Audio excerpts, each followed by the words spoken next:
In 1897, another piece of British gunboat diplomacy came to an end. Another African city sacked, the arrest and execution of warlords, and the lifetime exile of a king. The choice of Benin for a punitive expedition was not entirely unrelated to its history. Since the 15th century, Benin had an almost mythical reputation. Using the pretext of a trade boycott, the British invaded.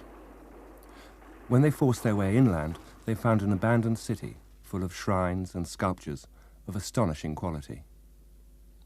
Hundreds of bronze plaques were hacked off the walls of the royal palace. These were brought back as booty, along with thousands of art objects and antiquities, which comprised the whole cultural achievement of the Benin people, stretching back 4 centuries. Amongst these were 160 bronze death masks of the previous kings, in effect a chronological record dating back to the 12th century.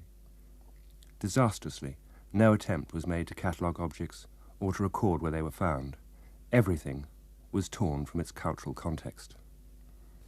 For all their assumptions of racial superiority, the British in Benin did their best to destroy one of the greatest artistic achievements of Africa. And as other countries followed suit, the systematic pillaging of African art became one of the few perks of colonial life.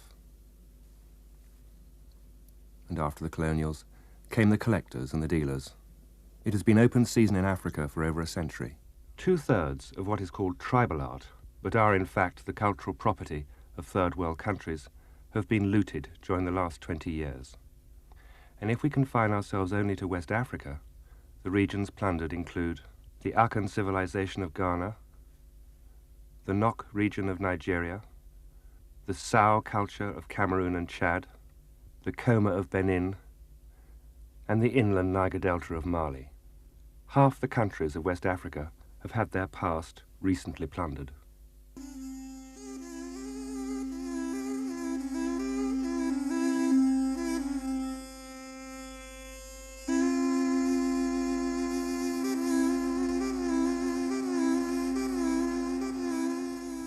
Dominated by its mosque, Djenné lies at the center of the Niger Delta, the last medieval city in Africa. By the 16th century, Djenné was one of the principal intellectual and market centers of the Sahel, rivaling its neighbor Timbuktu. Djenné's growth coincided with the rise of Islam in West Africa and the death of old Djenné. For only 2 miles separate modern Djenné from the ghost town of Djenné-Djenno, abandoned over 500 years ago. In 1977, the first extensive archaeological dig took place at Djenné-Djenno. Undertaken by an American, Professor McIntosh, the dig unearthed traces of a highly organized, sophisticated city-state. Here was evidence of one of the earliest African civilizations. From the start of the 3rd century BC, the city had, by AD 800, grown to support many thousands. Unfortunately, the publicity surrounding these finds had a side effect: a swarm of illegal diggers. Sold to local dealers and escalating in price, large numbers of exquisite bronzes and terracottas started to appear on the international art market, particularly through one country, Belgium. Eh bien, c'est par un pur hasard. It was really by chance. I had a friend, a collector who was also a dealer well known in Brussels, called Willy Mesdak. He was desperate to buy a Cameroonian mask, a Bacha mask, but he didn't have the money. However, he'd made a small collection of terracottas, and he said to me, "If you buy the Bacha mask from me, I'll swap some of my terracottas." Although they're not fashionable at the moment, we should make a collection together as an investment. I accepted the idea, and that's how it started. At what time was that? At the time terracottas started coming out of Africa, about 15 years ago. Yeah, 15 years ago. De Grun's collection is one of the largest in the world, and we've managed to trace over 200 pieces in various private collections and museums around the world. However, Of these 200, only 8 have been excavated legally, 6 dating from the 13th century and 2 dating from the 12th century. And of these 8 legal pieces, 3 are on display at the National Museum of Mali. This, I think, is one of the most remarkable pieces in the museum. It comes from the site of Djenné and was discovered by the American archaeologists, the Macintoshes, and it dates from the 13th century. What is the scientific value of this piece? It's a statue that has great value because it's the first time that an object like this has been discovered in an archaeological context.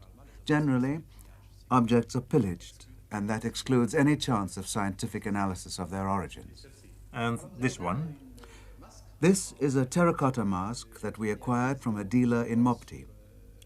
It's a quite exceptional one because when one looks at African culture generally, particularly in Mali, the masks are almost always made of wood.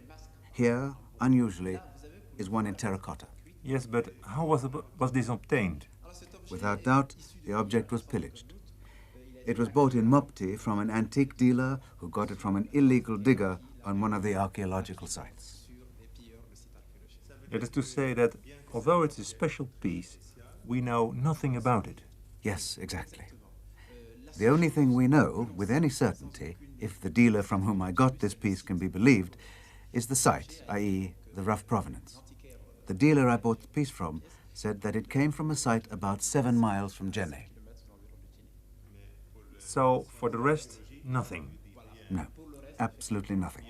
No dating, no context where the pieces were found, nothing? Right. And most of the objects that one finds coming from Mali are pillaged? Exactly. Generally speaking, the statuettes of Djenné are extremely well known in Europe. You have well-known collections. One thinks particularly of the collection of Count de Grun and Madame Dumenil. You have superb collections of Djenné statuettes, but there's no information about them because they were acquired in circumstances that are curious. The collectors and dealers are less than scrupulous. They have little or no respect for our laws. What is the legal situation?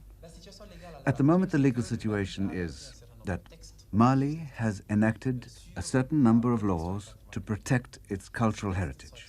These laws are very clear on the subject of archaeological sites and the selling of cultural treasures.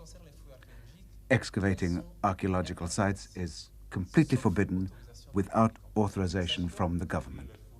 That's to say, scientific and legally authorized excavations. Yes, by professional archaeologists who come to us and discuss their projects. And apart from these projects, all forms of digging are illegal. Toute forme de fouille est illégale. Il y a un risque physique pour... There is a physical risk for European dealers. If they're not careful, they can simply be put into prison. I believe there are some who've had that problem. It's badly organized locally, and there's also a blacklist. If you don't take measures to protect yourself, you can have a lot of trouble. I am well aware that foreign dealers and collectors who come here to Mali know under what conditions they work. And even if they don't know our laws exactly, they know nonetheless that the legal situation forbids them to operate. And morally, the real problem is we have a situation where they are basing their wealth on the theft of cultural treasures from a country that doesn't have the means to protect its heritage. J'hésite un petit peu entre la colère. I hesitate a little between anger and indignation, or rather despair.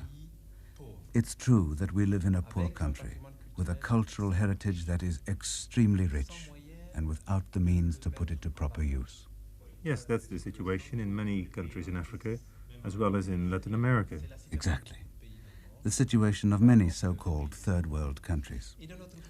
On one hand, we have the Western world, the rich world, full of collectors, people of great wealth, who stimulate and even generate a market in African antiquities, and who, on the other hand, through their intermediaries, i.e. their local dealers and fellow countrymen, contribute to the pillage of our archaeological sites in a ruthless way.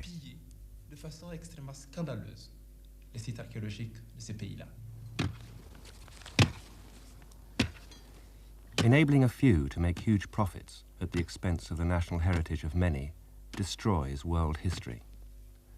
We agonize about the destruction of wildlife in these countries, but do nothing to help them protect their past. That, among others, Britain, France, Belgium, and the USA have refused to become signatories to the 1970 UNESCO Convention and have turned a blind eye to the white-collar crime flourishing in their art markets speaks volumes about their attitudes to poorer nations.